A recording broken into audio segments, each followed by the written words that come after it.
क्या अखिलेश यादव के लिए 2027 के चुनाव में मुश्किलें बढ़ गई हैं? क्या समाजवादी पार्टी की राजनीति अब बैकफुट पर आ जाएगी? क्या कांग्रेस और सपा के बीच दूरियां और बढ़ेंगी? और सबसे बड़ा सवाल, अखिलेश यादव अब 2027 के यूपी चुनाव में क्या नए समीकरण बनाएंगे जब उनकी बार्गेनिंग पावर लगातार कमजोर हो रही है। नमस्कार दोस्तों, आप देख रहे हैं PAW, जाने राजनीति इनसाइड आउट, जहां पे हम राजनीति के अंदर की खबरें बाहर लाते हैं। आज हम बात करेंगे अखिलेश यादव को दिल्ली चुनाव में और यूपी उपचुनाव में मिली हार के क्या मायने हैं और 2027 में उनकी रणनीति क्या हो सकती है। तो वीडियो को अंत तक जरूर देखिएगा, क्योंकि हम ऐसे ही राजनीतिक समीकरणों को विस्तार से समझाने वाले हैं। दिल्ली विधानसभा चुनाव 2025 के दौरान अखिलेश यादव ने आम आदमी पार्टी को समर्थन दिया। उन्होंने कांग्रेस को नजरअंदाज किया, जबकि यूपी में कांग्रेस उनकी सहयोगी थी। दिल्ली में अरविंद केजरीवाल के मंच पर आकर अखिलेश यादव ने कांग्रेस पर इशारों में तंज भी कसा, जिससे यूपी की राजनीति में खलबली भी मच गई। जब नतीजे आए तो आपको करारी हार मिली और अखिलेश यादव की रणनीति भी विफल साबित हुई। यही नहीं, कांग्रेस ने भी दिल्ली चुनाव में अपना स्टैंड क्लियर कर दिया कि वो अब अकेले चुनाव लड़ने में सक्षम है। इससे यह भी साफ हो गया कि 2027 के विधानसभा चुनाव में सपा कांग्रेस गठबंधन का भविष्य खतरे में पड़ सकता है। दिल्ली चुनाव और यूपी में उपचुनाव हुए, जिसमें 10 में से 8 सीट सपा हार गई, लेकिन यहां कांग्रेस और सपा के बीच दरार और ज्यादा गहरी हो गई। कांग्रेस 5 सीटों पर चुनाव लड़ना चाहती थी, लेकिन अखिलेश यादव सिर्फ 2 ही देने को तैयार थे। नतीजा यह हुआ कि कांग्रेस ने चुनाव लड़ने से ही मना कर डाला। सपा ने अकेले चुनाव लड़ा, लेकिन हार गई। अब सवाल ये भी उठता है कि जब उपचुनाव में ही सपा कमजोर साबित हो रही है, तो 2027 में अखिलेश यादव कांग्रेस को कैसे एडजस्ट करेंगे सीटों के गेम में? क्योंकि कांग्रेस ज्यादा डिमांड करेगी तो फिर नंबर गेम भी चलेगा। वैसे अभी के दौर में कांग्रेस की जमीन से खत्म है उत्तर प्रदेश में।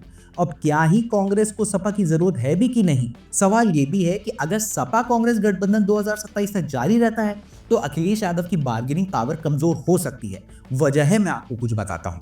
सपा यूपी में लगातार चुनाव हार रही है, जिससे कांग्रेस की नजर में उसकी वैल्यू घट रही है।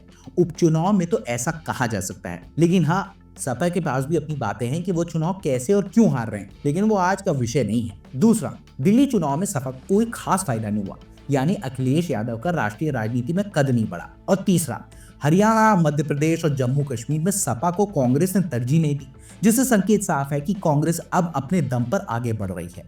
अगर ऐसा चला तो बार्गेनिंग पावर में अखिलेश यादव का तर्क उतना चलेगा नहीं कि कांग्रेस को क्यों बहुत ज्यादा सीट्स ऑफर करी जाए। लेकिन हाँ, आप इसको नजरअंदाज बिल्कुल नहीं कर सकते कि अखिलेश ज्यादा पावर उत्तर प्रदेश में होल्ड करते हैं विधानसभा इलेक्शन में, कि जब हम बिग ब्रदर अप्रोच की ऑपोजिशन में बात करें तो अब इसी आपसी कलह का फायदा बीजेपी उठा सकती है। तो सबसे बड़ा सवाल ये आता है कि क्या अखिलेश यादव नया गठबंधन बनाएंगे? क्या सपा अकेले चुनाव लड़ेगी? अगर हाँ, तो उसे बीजेपी के खिलाफ कड़ी चुनौती मिलेगी। क्या कांग्रेस ज्यादा सीटों की मांग करेगी? अगर हाँ, तो सपा कांग्रेस गठबंधन कमजोर हो सकता है, क्योंकि देखिए, कांग्रेस मौजूदा हालात में ग्राउंड पर उतरकर वो जमीन अपने लिए नहीं बनाएगी, तब तक तो उसे बैलेंस्ड अप्रोच रखना पड़ेगा ना। अब क्या बसपा या कोई और दल इस समीकरण में शामिल होगा? क्योंकि राजनीति में सब कुछ पॉसिबल है। वैसे इसकी थोड़ी ही संभावना है, लेकिन राजनीति है ये भैया। पहले भी तो साइकिल को हाथी का साथ मिला ही है ना। अब अखिलेश यादव को अगर 2027 में मजबूत होना है तो उन्हें अपने वोट बैंक को फिर से खड़ा करना होगा।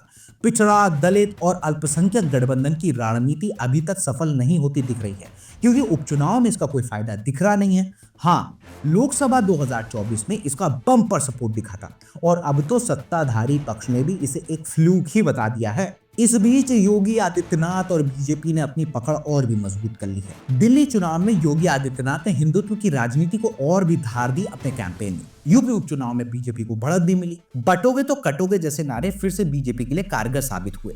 इसका मतलब यह है कि अगर सपा और कांग्रेस में दूरियां बढ़ती है तो बीजेपी इसका फायदा उठा सकती है और 2027 में एक तरफा मुकाबला कर सकती है। अब आगे की क्या राय है? अब अखिलेश यादव के सामने कुछ ही रास्ते बचते हैं। कांग्रेस के साथ मजबूती से डटे रहें, लेकिन बार्गेनिंग पावर कम हो सकती है। अन्य दलों को साथ लाने की कोशिश करें, और सबसे इंपॉर्टेंट, अपने वोट बैंक को दोबारा मजबूत करें और संगठन को जमीन पर उतारे।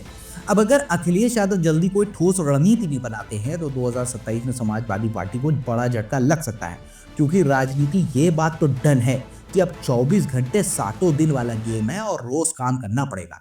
तो दोस्तों, क्या अखिलेश यादव 2027 में यूपी की राजनीति में खुद को मजबूत कर पाएंगे? और क्या कांग्रेस और सपा का गठबंधन बना रहेगा या फिर नए राजनीतिक समीकरण उभर कर आएंगे? और सबसे बड़ी बात, क्या बीजेपी इन परिस्थितियों का फायदा उठाकर फिर से सत्ता में आ जाएगी? अपने विचार हमें कमेंट सेक्शन में जरूर बताएं। अगर आपको राजनीति के गहरे विश्लेषण पसंद आते हैं तो चैनल को सब्सक्राइब करें और बेल आइकॉन दबाएं, ताकि आपको देश की राजनीति की हर इनसाइड स्टोरी और पॉलिटिकल एनालिसिस मिलती रहे। धन्यवाद। मिलते हैं फिर अगले वीडियो में।